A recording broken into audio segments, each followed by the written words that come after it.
Hello दोस्तों, स्वागत है आपका अपने यूट्यूब चैनल परिवार में पंजाब साइंस एजुकेशन। आशा करता हूँ आप तो लोग मस्त होंगे, स्वस्थ होंगे, जबरदस्त होंगे।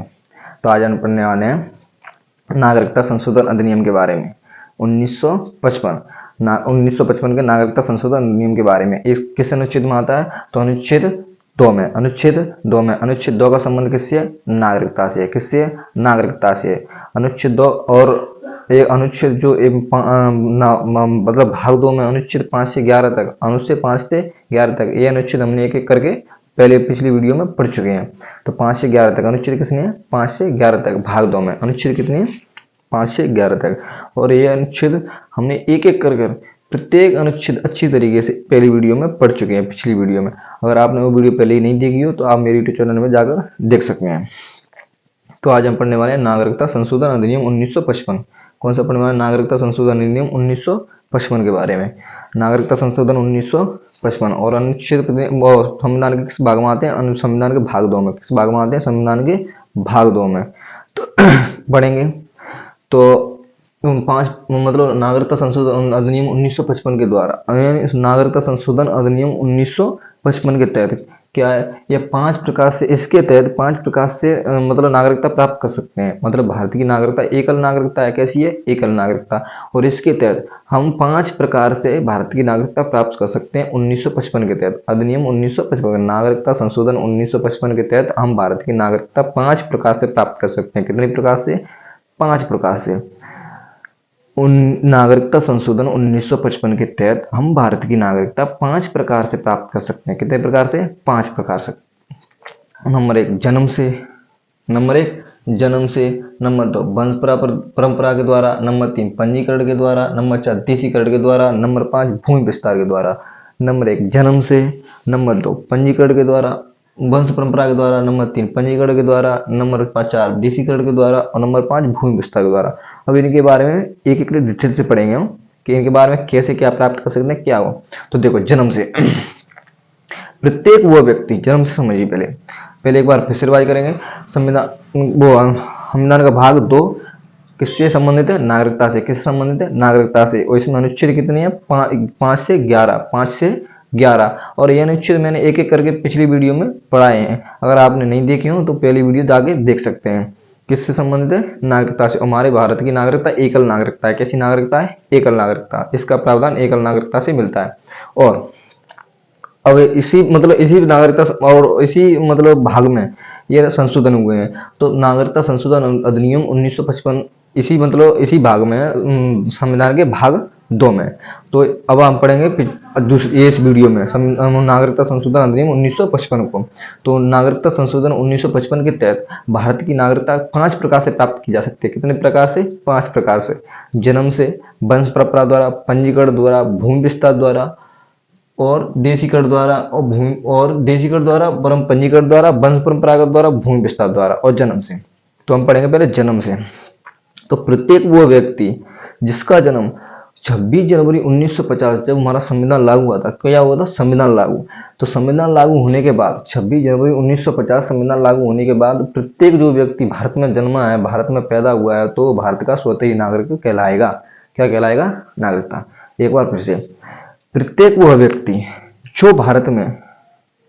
व्यक्ति 26 जनवरी 1950 के बाद, संविधान लागू होने के बाद जो भारत में जन्मा होगा या वो पैदा हुआ होगा, वो स्वतः ही भारत का नागरिक कहलाएगा। तो जन्म से समझ में आया? जन्म से यानी प्रत्येक वह व्यक्ति 26 जनवरी 1950 के बाद जो भारत में पैदा हुआ होगा, वो स्वतः ही भारत का नागरिक कहलाएगा। उसे नागरिकता लेने की कोई आवश्यकता नहीं है। नंबर 2 वंश परंपरा के द्वारा। कोई भी व्यक्ति देश विदेशों में रह रहे हैं 1950 के बाद की बात कर रहा हूँ। 26 जनवरी 1950 के बाद की जब हमारा संविधान लागू हुआ, तो कोई भी व्यक्ति देश विदेशों में रह रहे हैं और कोई व्यक्ति देश विदेशों में रह रहे हैं, उनका जन्म बाहरी देशों में हुआ है, विदेशों में हुआ है। उनका जन्म कहाँ पर हुआ है? विदेशों में हुआ है। तो उनको नागरिकता दी जाएगी, वो नागरिक माने जाएंगे। पर क्यों, कैसे माने जाएंगे? उनके माता पिता में से कोई एक भारत का नागरिक होना चाहिए। जैसे हमारे देश का कोई व्यक्ति 1950 के बाद, मतलब 1950 के बाद किसी देश में, मतलब किसी विदेश में रह रहा है, किसी विदेश में रह रहा है, तो उसकी जो संतान पैदा होगी, तो वो भी भारत की नागरिक कहलाएगी। कैसे कहलाएगी? उसके माता पिता में से बस भारत का एक नागरिक होना चाहिए, उनकी या माता होना चाहिए या पिता होना चाहिए, उनमें से एक नागरिक का, भारत का नागरिक होना चाहिए। पहले नहीं था, पहले ओनली पिता पे था, पिता भारत का नागरिक होना चाहिए, तभी मतलब संतान को भारत, मतलब तभी नागरिकता दी जाएगी भारत की। लेकिन 1992 के तहत माता के आधार पर नागरिकता, 1992 के नागरिकता संशोधन अधिनियम, 1955 के नागरिकता संशोधन अधिनियम में 5 बार संशोधन किया गया। कितनी बार संशोधन किया? 5 बार।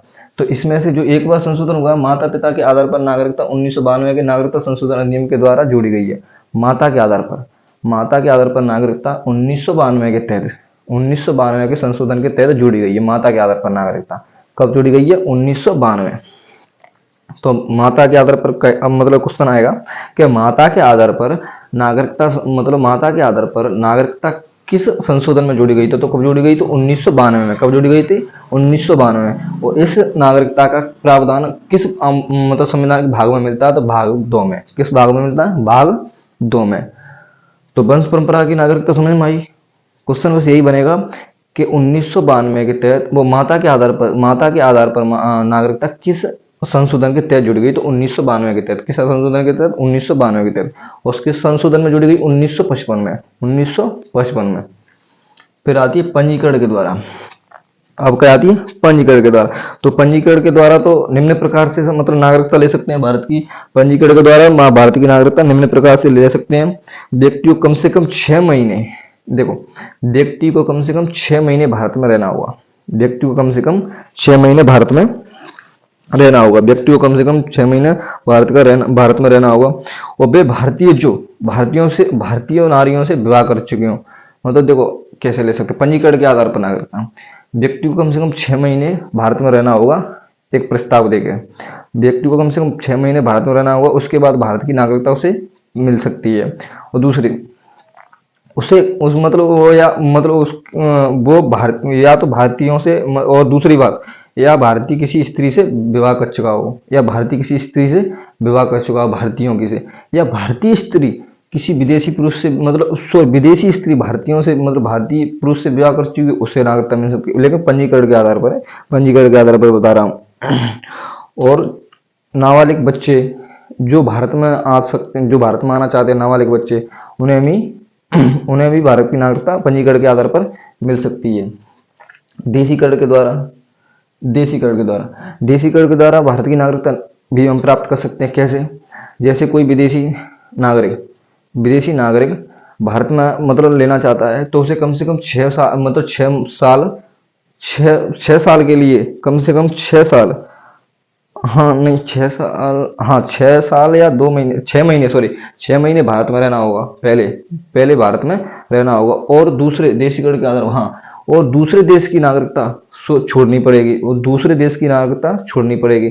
जैसे कोई व्यक्ति विदेश से आया है भारत की नागरिकता लेने के लिए, तो उसे अपने देश की नागरिकता छोड़नी पड़ेगी और 6 महीने भारत में रहना होगा, तब उसे भारत की नागरिकता देशीकरण के आधार पर मिल सकती है। और उसे अनुसूची 8 के तहत जो भाषाओं का प्रावधान है, उस भाषा में से, जो हमारी भारत की भाषा में से किसी एक भाषा का ज्ञान होना चाहिए। यानी जो हमारी भारत की भाषाएं हैं, उन भाषाओं में से किसी एक भाषा का ज्ञान होना चाहिए।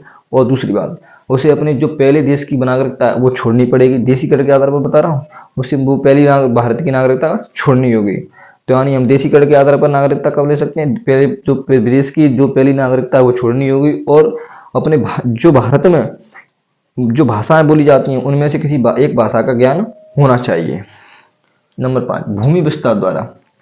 अगर भारत के द्वारा खरीद ली जाने या हड़प ली जाने कोई भी जमीन हो, उस जमीन पर रहने वाले लोग स्वतः ही भारत के नागरिक हो जाएंगे। जैसे पाकिस्तान तो वैसे हमारा ही है, हमारी ही जमीन है पाकिस्तान के पास। तो कहा जाए अगर पाकिस्तान की जमीन में से कोई हिस्सा अगर हम ले लें, वैसे तो हमारी ही है, जैसे हम कब्जा कर लें किसी भी जमीन के टुकड़े पर, उस जमीन के टुकड़े पर जितने लोग रह रहे होंगे वो स्वतः ही भारत के नागरिक कहलाएंगे, स्वतः ही भारत के नागरिक कहलाएंगे। तो फिर से दोबारा से, नागरिकता संशोधन अधिनियम किस अनुच्छेद में आता है, वो किस भाग में आता है, संविधान के भाग 2 में। किस में आता है, संविधान के भाग 2 में। और संविधान के भाग 2 में अनुच्छेद कितने हैं, 5 से 11 तक, 5 से 11 तक, 1 से 4 तक संविधान के भाग 1 में, संविधान के भाग 1 में। और संविधान के भाग 2 का संबंध किससे, नागरिकता से। किससे, नागरिकता से। और जो 5 से 11 तक अनुच्छेद है वो मैंने एक एक करके पहली वीडियो में पढ़ा चुका हूँ। तो ये संशोधन है। तो 1955 में जो संशोधन हुआ था, नागरिकता संशोधन 1955 में आया था। तो नागरिकता संशोधन अधिनियम 1955 के तहत नागरिकता 5 प्रकार से प्राप्त की जा सकती है। कितने प्रकार से, 5 प्रकार से। जन्म से, वंश परंपरागत द्वारा, पंजीकरण द्वारा, देशीकरण द्वारा और भूमि विस्तार द्वारा। तो जन्म से कैसे, 26 जनवरी 1950 के बाद जो भारत में जो नागरिक पैदा हुआ होगा वो भारत का स्वतः ही नागरिक कहलाएगा। वंश परंपरा द्वारा, अगर कोई विदेश कोई भारतीय लोग 26 जनवरी 1950 के बाद कोई भारतीय लोग अगर कोई विदेश में रह रहा है 26 जनवरी 1950 के बाद में, तो वो भारत का और उनकी संतानें बाहर पैदा हो रही हैं तो वो भारत का नागरिक कहलाएगा। बस उनमें से कोई माता या पिता कोई भारत का नागरिक होना चाहिए। और माता, पहले पिता होना चाहिए, पिता के आधार पर नागरिकता मिलती थी, लेकिन अब माता के आधार पर कब जोड़ी गई थी, तो एक संशोधन हुआ था, माता के आधार पर नागरिकता 1992 के नागरिकता संशोधन अधिनियम के तहत जुड़ी गई थी। कब जुड़ी गई थी, 1992 के। तो अब क्वेश्चन आएगा कि 1992 के तहत नहीं, माता के आधार पर नागरिकता कब जुड़ी गई थी, तो 1992 के तहत। किस संशोधन के तहत, 1992 के तहत। देशी पंजीकरण के द्वारा मतलब विदेशी लोग को कम से कम 6 महीने भारत में रहना होगा, कम से कम 6 महीने भारत में रहना होगा। अगर कोई पुरुष लेना चाहता है तो मतलब भारतीय महिला से शादी कर चुका होगा तो पंजीकरण के आधार पर नागरिकता मिल सकती है। या अगर कोई महिला मतलब नागरिकता लेना चाहती है तो भारतीय पुरुष से शादी कर चुकी होगी तो उसे पंजीकरण के आधार पर नागरिकता मिल सकती है। अगर कोई नाबालिग बच्चा नागरिकता लेना चाहता है तो पंजीकरण के आधार पर नागरिकता ले सकता है। देशीकरण के आधार पर नागरिकता, जो विदेश से आने वाले लोग हमारे भारत की नागरिकता लेना चाहते हैं तो उसे अपने पहले देश की नागरिकता छोड़नी होगी। और हमारी जो भाषाएं हैं, हमारे जो भारत में भाषाएं बोली जाती है उनमें से किसी एक भाषा का ज्ञान होना अनिवार्य है। और भूमि विस्तार के द्वारा नागरिकता, अगर किसी भारतीय के द्वारा किसी जमीन को लेना, हड़प लेना या किसी जमीन को खरीद लेना या कोई भी जमीन का मतलब जमीन को छीन लेना या लेना, तो उस जमीन पर जो रह रहे लोग वो स्वतः ही भारत के नागरिक हो जाएंगे। तो आशा करता हूँ आपको ये वीडियो जरूर समझ में आई होगी या अच्छी लगी होगी। और आपको ये वीडियो कैसी लगी कमेंट में आप जरूर बताएं। जय हिंद।